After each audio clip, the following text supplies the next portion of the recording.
உங்களுக்கான இன்றைய பிரபஞ்ச வார்த்தை.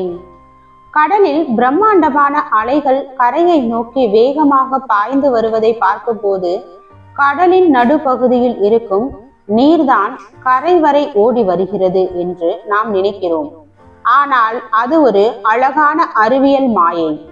உண்மையில் அலைகள் வீசும்போது நீர் நகர்வதில்லை, நீரின் வழியே ஆற்றல் மட்டும்தான் நகர்கிறது. கடல் நீரின் மூலக்கூறுகள் ஒட்டுமொத்தமாக முன்னோக்கி ஓடாமல் அவை இருந்த இடத்திலேயே வட்ட வடிவில் சுழன்று தங்களின் ஆற்றலை அடுத்த துளிக்கு கடத்துகின்றன. ஒரு அலையின் மீது மிதக்கும் ஒரு மரக்கட்டை அலையோடு சேர்ந்து கரைக்கு வராமல் அங்கேயே மேலும் கீழுமாக வட்ட பாதையில் ஆடுவதை நீங்கள் கவனிக்கலாம். காற்று தந்த உந்து சக்தி என்னும் தூய ஆற்றல் நீரின் துணை கொண்டு பல்லாயிரக்கணக்கான மைல்கள் பயணித்து கரையை வந்தடைகிறது.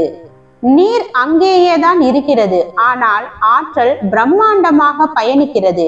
இதை உங்கள் வாழ்வோடு ஒப்பிட்டு பாருங்கள். உங்களை சுற்றியுள்ள தற்போதைய சூழ்நிலைகளோ அல்லது உங்களின் இருப்பிடமோ மாறாமல் அப்படியே தேங்கி நிற்பது போல உங்களுக்கு தோன்றலாம். என் வாழ்வில் எந்த மாற்றமும் இல்லையே, நான் அதே இடத்தில் தானே இருக்கிறேன் என்று நீங்கள் சோர்வடையலாம். ஆனால் உங்கள் ஆழ்மனம் என்பது அந்த பேராற்றலை கடத்தும் கடல் போன்றது.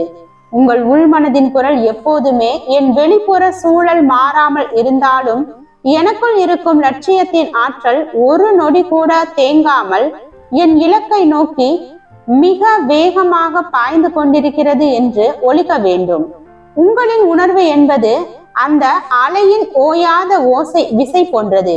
சூழ்நிலைகள் உங்களை ஒரே இடத்தில் கட்டி போட்டாலும் உங்களின் தொடர் உழைப்பும் நேர்மறை எண்ணங்களும் பிரபஞ்சத்தில் ஒரு பெரும் தாக்கத்தை உருவாக்கி கொண்டே இருக்கும்.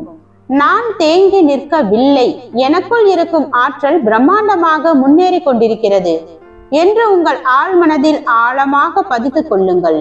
நாம் செய்யும் தவறு என்னவென்றால், வெளிப்புற தோற்றத்தை மட்டும் பார்த்துவிட்டு நம்முடைய அசல் உழைப்பின் ஆற்றலை நாமே குறைத்து மதிப்பிடுவதுதான். இன்று முதல் உங்களை ஒரு பிரம்மாண்டமான ஆற்றல் அலையாக உணருங்கள். உங்கள் இலக்கு உங்களை தேடி வரும். வாழ்க வளமுடன்.